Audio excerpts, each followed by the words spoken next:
Well, hello everyone. Welcome to Faith Focus Weekly Discipleship Podcast. My name is Kevin Rogness, and I'm the Discipleship Director here at Faith Covenant Church. As always, I want to make sure to remind you to subscribe to our podcast, whether you're watching on YouTube or listening on any of the major podcasting platforms, just to make sure that you're not missing any of the content that we put out on a weekly basis. So tune in every week. We'll have something new for you to listen to or watch. So right now, we're in the midst of a series of episodes on spiritual disciplines. So last week we talked about something known as dwelling in the Word, and that's just another way of getting into Scripture. Now, for the next several weeks, we're going to be going into a series, or continuing the series on spiritual direction, or spiritual disciplines, by utilizing this book called Spiritual Disciplines Companion, which was put together by Jan Johnson. She is a spiritual director, and so she facilitates people in their spiritual growth. So she put this together, and I just think it's a wonderful resource, and I want to shout out to my friend Kayla Sinning, because she was the one who brought this book to my attention and gave this to me. So thank you, Kayla, for the recommendation, and I hope it's something that we all get to benefit from. So today we're going to look at, there's kind of 6 different sections in this book about spiritual disciplines. So we're just going to look at the first one today. We're also going to look a little bit at the introduction, because I think she says some really helpful things in this first part. And one of the first things she talks about is how she kind of is spending some time defining spiritual disciplines. And basically, spiritual disciplines are ways of connecting with God.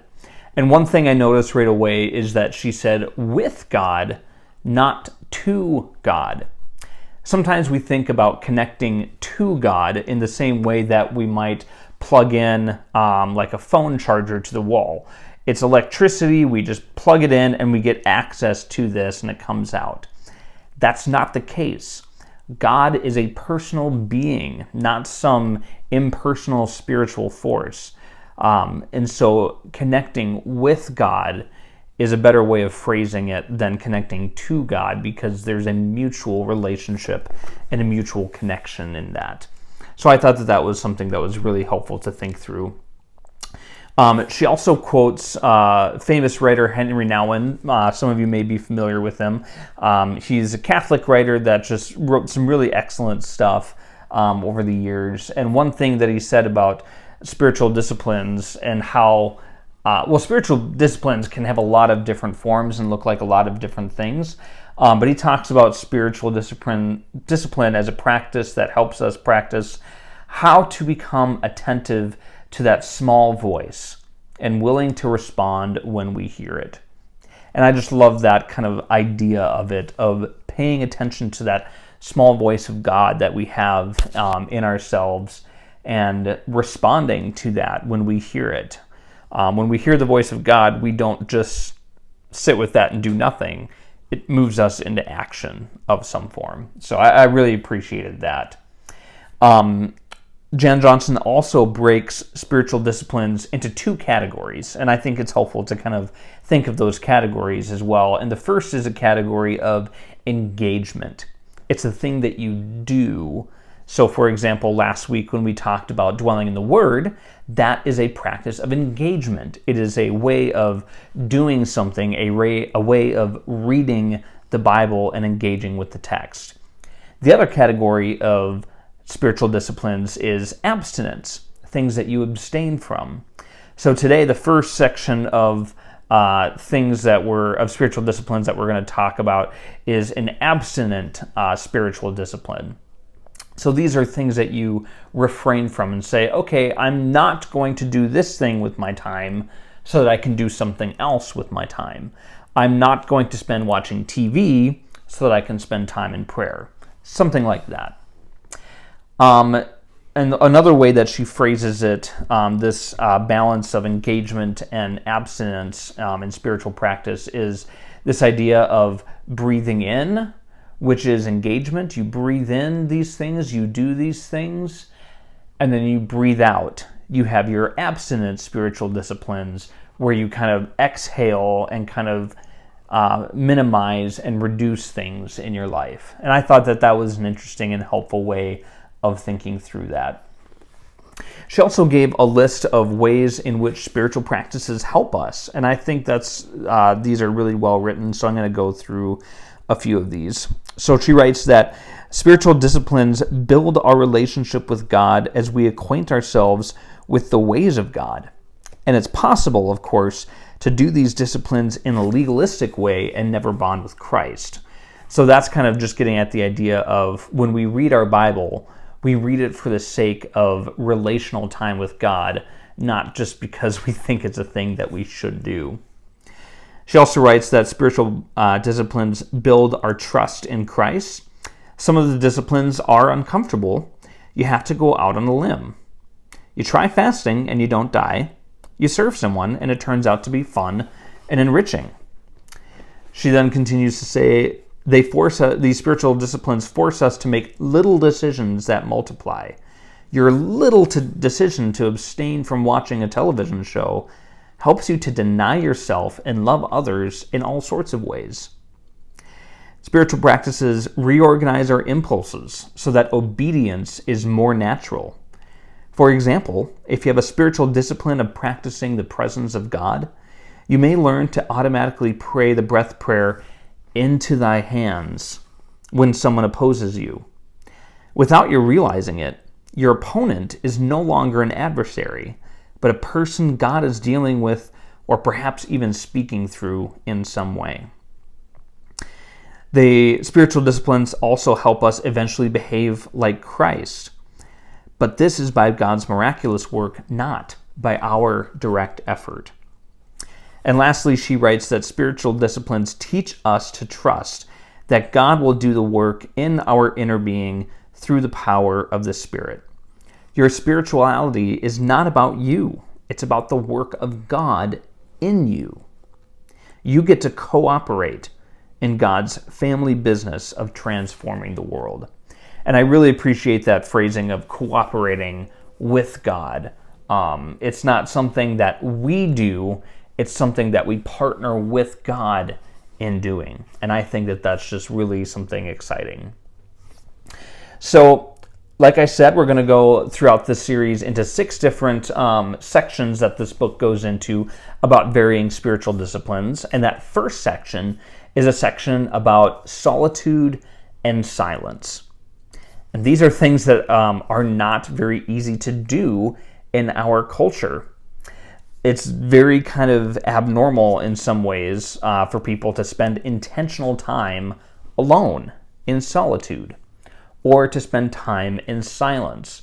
Our culture is filled with noise. We're constantly listening to music, to podcasts, television shows, movies, audiobooks. It's also just hard to find spaces of silence in the world because there's just a lot of mechanical noise around. We have the noise of buildings and HVAC systems.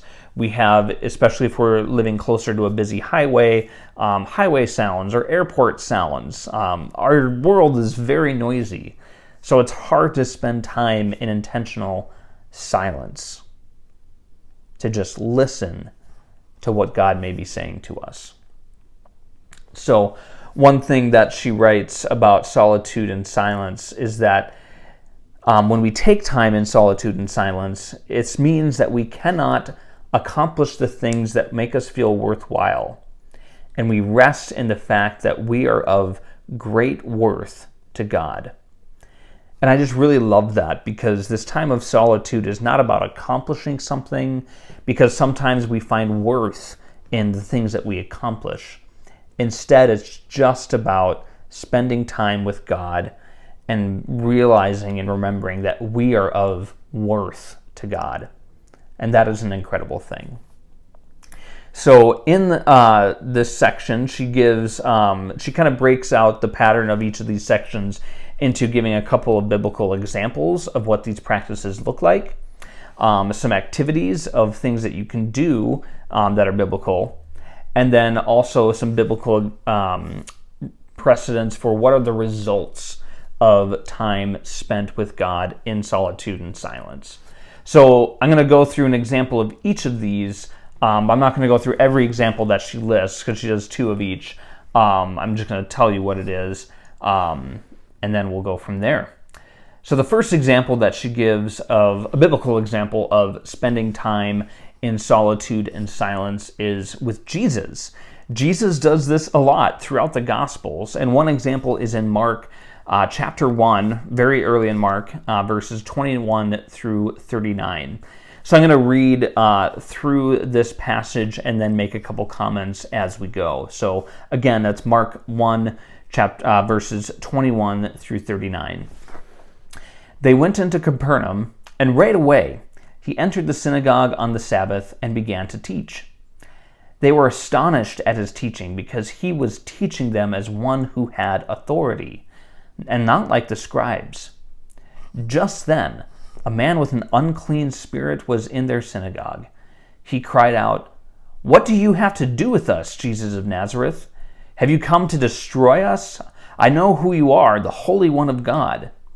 Jesus rebuked him, saying, "Be silent, and come out of him." And the unclean spirit threw him into convulsions, shouted with a loud voice, and came out of him. They were all amazed, and so they began to ask each other, "What is this? A new teaching with authority. He commands even the unclean spirits, and they obey him." At once the news about him spread throughout the entire vicinity of Galilee. As soon as they left the synagogue, they went into Simon and Andrew's house with James and John. Simon's mother-in-law was laying in bed with a fever, and they told him about her at once. So he went to her, took her by the hand, and raised her up. The fever left her, and she began to serve them. When evening came after the sun set, they brought to him all who were sick and demon-possessed. The whole town was assembled at the door. And he healed many who were sick with various diseases and drove out many demons. And he would not permit the demons to speak because they knew him. So right here, we have a lot going on. Jesus had an extremely full day. He starts off the day in the synagogue. He's giving teachings to the people who are listening there. And these teachings are astonishing people. They're like, wow. This guy is teaching with authority, which is something they had not seen. Very busy, very noisy experience. Then as that's happening, we have a man who's possessed by a demon who comes in and starts shouting, again, making noise, and Jesus sends the demon out of him. Then, once they leave the synagogue and go somewhere else to Simon Peter's house, then Jesus is back at work healing Simon's mother-in-law. And then after that, a whole bunch of other people. So the whole town comes and people are being healed and demons driven out of them. So it's a very long, busy day. We can certainly relate to Jesus in that. Many of us have our very long, busy days filled with activities. So then we pick up at verse 35 after this long, busy day. Very early in the morning, so the next day, while it was still dark, he got up, went out, and made his way to a deserted place. And there he was praying. So right here, Jesus says, I need to just get away and have some time by myself. I had this very busy day, and he goes to somewhere deserted where there's nobody else to just spend time with God. Find a place to be silent. It doesn't last long because in the next verse, 36, Simon and his companions searched for him, and when they found him, they said, "Everyone is looking for you." And he said to them, "Let's go on to the neighboring villages so that I may preach there too. This is why I have come." He went into all of Galilee, preaching in their synagogues and driving out demons. So we see that Jesus does take time to himself, to spend dedicated time with God, and that's very important. But that's not the only thing he does. That time of solitude and silence is kind of a launching pad for us to then go out into the world and do what God has called us to do. So it's a very important thing to spend time in solitude and silence but it's not the only thing. We have to be then willing to go out and do things in the world as Jesus did. And Jan Johnson said something, and this is kind of a concluding thought for, not the concluding thought, but one of her thoughts on this particular passage. She writes that solitude is the glory of being alone, while loneliness is the pain of being alone. Solitude is being alone with God, so it is not lonely. And I thought that that was something really beautiful, because sometimes we can kind of blur the lines between solitude and think that solitude is equal to loneliness. Loneliness is a very large problem in our society, but it's not the same as solitude. Solitude is intentional time with God, the glory of being alone. I thought that was really, really beautifully worded. So the other example of somebody seeking solitude that she cites is from Genesis, in Genesis 28 and Genesis 32, where we have two stories of Jacob spending time alone with God. In one of the stories, he has a dream from God, and that's kind of when God gives him the vision of being made into a great nation. And then we also have the vision of, or the story of Jacob wrestling with God and really spending time with God and, getting into it and, no holds barred, and just really having that kind of relationship with God where you can say anything. So those are that's one more example of a biblical time of aloneness and silence with God. So then Jan Johnson goes into giving us some possible activities of things we can do when we are taking that time of solitude and silence. And so one example is from Isaiah in chapter 30, verses 15 through 22. Some of you may be familiar with this story. I'm not going to read this one, but it's where Isaiah spends time in the cave, and then he's waiting to hear from God, and there's an earthquake, and there's all these kind of crazy natural things going on, but Isaiah didn't hear him in that, and instead Isaiah finally heard him when God just spoke through a whisper, when everything else was quiet. So I think that's a really potent story of just what you can do to spend time with God in solitude and silence. The one that we're going to look at instead is from Psalm 37, verses 1 through 11. And this is just kind of an idea of what can we do when we're alone with God in silence. And Jan Johnson suggests that we can practice delighting in God. And so it can look like this, again, looking at Psalm 37, verses 1 through 11. Do not be agitated by evildoers. Do not envy those who do wrong. For they wither quickly like grass and wilt like tender green plants. Trust in the Lord and do what is good. Dwell in the land and live securely.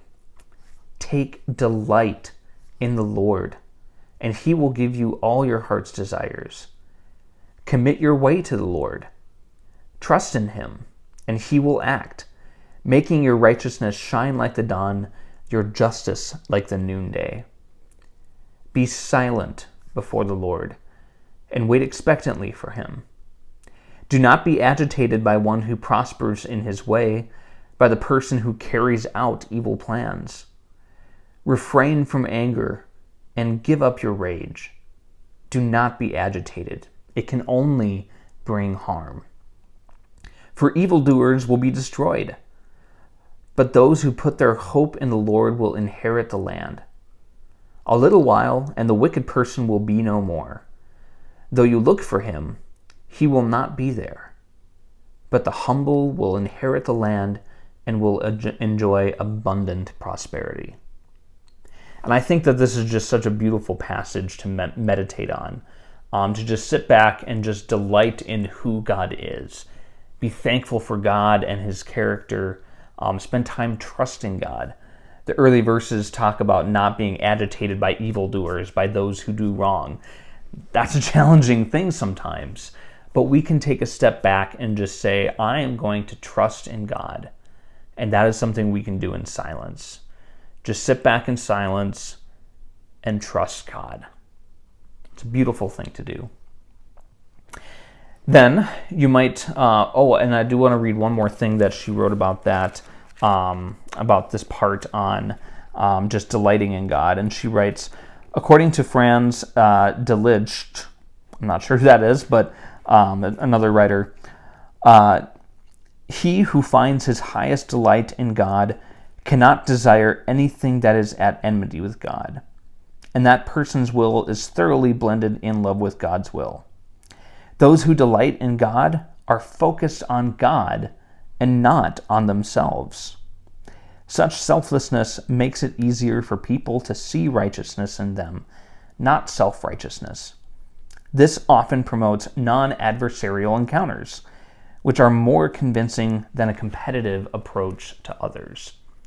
So when we spend time in the silence and reflecting on God who is, it makes us more focused on God and less focused on ourselves. In the last section about solitude and silence, she writes about what the results of this time are with God. And so she cites the biblical example from 1 Kings 19, 1 through 18, which is all about just hearing the surprises that God can have for you. But we're going to focus on the passage from John 15, verses 1 through 16. This is a very famous passage that we actually spent a lot of time in our sermon series last summer. So if you like, you can go through our YouTube channel and look at those. So in John 15, 1 through 16, it says, I am the true vine, and my Father is the gardener. Every branch in me that does not produce fruit, he removes. And he prunes every branch that produces fruit, so that it will produce more fruit. You are already clean because of the word I have spoken to you. Remain in me, and I in you. Just as a branch is unable to produce fruit by itself unless it remains on the vine, neither can you unless you remain in me. I am the vine, you are the branches. The one who remains in me and I in him produces much fruit, because you can do nothing without me. If anyone does not remain in me, he is thrown aside like a branch, and he withers. They gather them, throw them into the fire, and they are burned. If you remain in me, and my words remain in you, ask whatever you want, and it will be done for you. My Father is glorified by this, that you produce much fruit and prove to be my disciples. So that's not the entirety of the passage. I just wanted to read that portion of it just because it expresses what we get when we spend time in solitude and silence. It shows us what the result is. When we spend time in solitude and silence, or as this passage describes it, remaining in God, we bear fruit. We are fruitful and we are proving ourselves to be God's disciples. We are growing, we are helping others, we are drawing closer to God. That is what we are hoping to do as Christians. And so that is what we can gain out of time in solitude and silence. It sometimes may seem counterintuitive to us because we often fill our lives with things, but this solitude and silence idea is one of those practices of abstinence, of just pushing things out so that we have space to receive what God has for us. So there's a lot that we can gain from solitude and silence, even though our culture is constantly kind of motivating us to fill our time and read more books or listen to more podcasts and improve in those ways. So a couple more things that Jan Johnson writes here. She writes, God often challenges us with the need to love people more, to work harder, to live with more integrity, to prune our faults and live as Jesus lived. Sometimes God surprises us with a fault that no one has brought up in years. So sometimes the time in silence with God is a time of pruning where God takes away things from us. And sometimes we realize those needs in silence. That gives us space to listen to what God has to say to us. She also writes that abiding in God must be in place if we are to obey wisely and faithfully. In solitude, we experience an interactive relationship with God, And through this, we are drawn into obedience. And I really love the way she phrases that, because obedience is not something that we do by our own power. I have found that time and time again. The times when I am most obedient is in the times when I am most deeply abiding in God. That is the key to it. So I'm hoping that this is helpful content for you, that you can maybe give solitude and silence maybe another try if it's not something that you've done much. Some of you are very great with this. Some of this really is really potent for you and something that you practice very easily. Some of us don't practice it very well, myself included. When I'm spending time in silence, I often question, okay, is that God's voice, or is that what I want God to be saying, or is that what I think God would be saying in this situation? I also have tinnitus, and so my ears are just constantly ringing, so silence is difficult for me. But it's still something that I need to make time for in my walk with God. So that is, there's always, of course, more to talk about with solitude and silence, but I hope it's just something that can motivate you to seek this out in a new and more intentional way. So if you have any questions or any comments, please let me know. My email address is listed in the episode description, so please feel free to reach out. As always, thank you for watching or listening, and I hope you have a wonderful and blessed day.